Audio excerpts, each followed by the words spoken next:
ইনকলাব জিন্দাবাদ, ইনকলাব জিন্দাবাদ।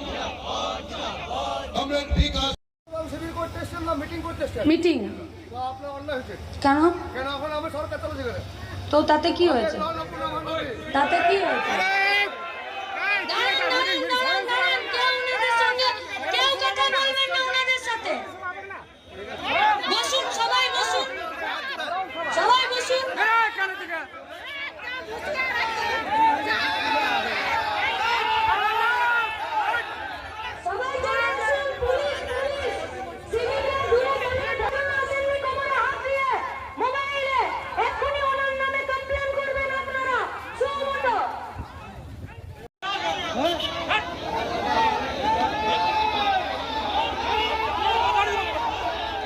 সবাই চলে আসুন, পুলিশ পুলিশ সিভিকরা দূরে দাঁড়িয়ে থাকার জন্য আসেননি, সিভিকরা দূরে দাঁড়িয়ে থাকার জন্য আসেননি, কোমরে হাত দিয়ে মোবাইলে এক্ষুনি ওনার নামে কমপ্লেন। आप लोग क्या कर रहे थे?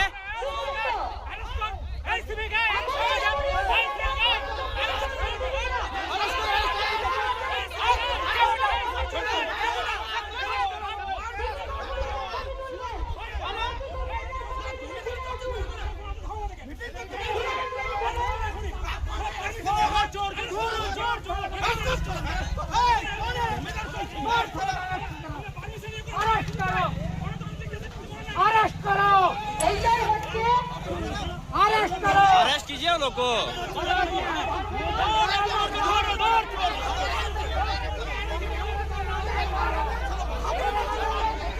अरेस्ट करो।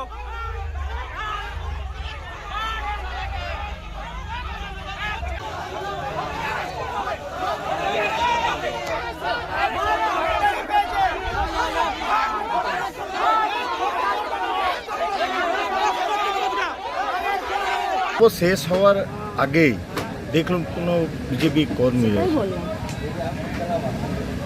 সেটাই বললাম বিজেপির কর্মী কি বললেন এসে পুরোটা লিখবেন, পুরোটা বলবেন।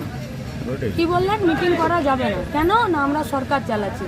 তার মানে বিজেপির সরকারে অন্য কোনো দলের কোনো রাজনৈতিক কাজ চলবে না, এটাই তো।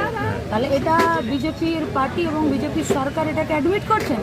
যদি অ্যাডমিট না করছেন তাহলে এলাকার বিজেপির নেতৃত্ব এবং বিজেপির সরকারকে বলছি তাদের এই কর্মীদের বিরুদ্ধে দ্রুত ব্যবস্থা নিয়ে পশ্চিমবঙ্গের মানুষকে এবং জামুরিয়ার মানুষকে বার্তা পাঠান যে না, এটা আমাদের লাইন নয়, যারা করেছে আমরা তাদের বিরুদ্ধে ব্যবস্থা নিচ্ছি, তাদেরকে পুলিশ অ্যারেস্ট করুক এবং আমাদের পার্টির সঙ্গে তাদের কোনো সম্পর্ক নেই।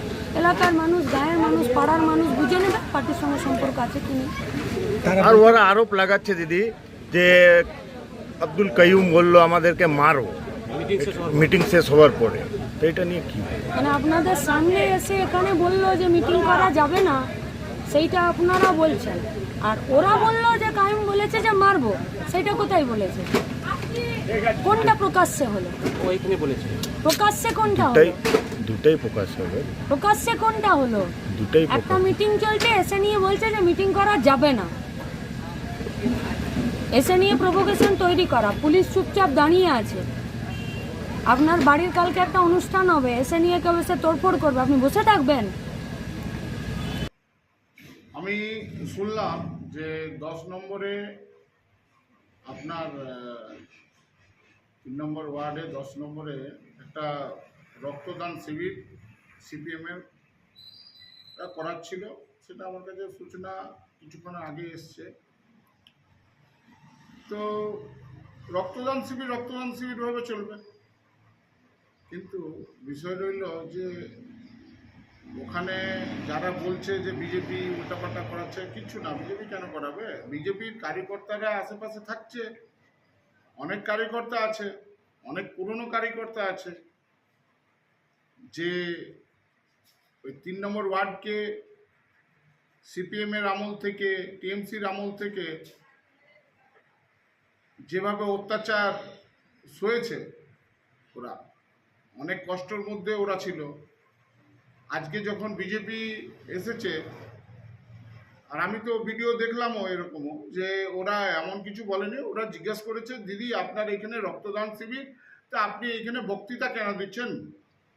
তো কেউ যদি বিজেপি নিয়ে অপপ্রচার করে বা অপপ্রচার বলে, আমাদের কার্যকর্তারা তো বসে থাকবে না, তার প্রতিবাদ করবে। তো বা ও প্রতিবাদও করেনি, ও একটাই কথা বলেছে যে আপনারা রক্তদান শিবিরে এসছেন, আপনারা তাহলে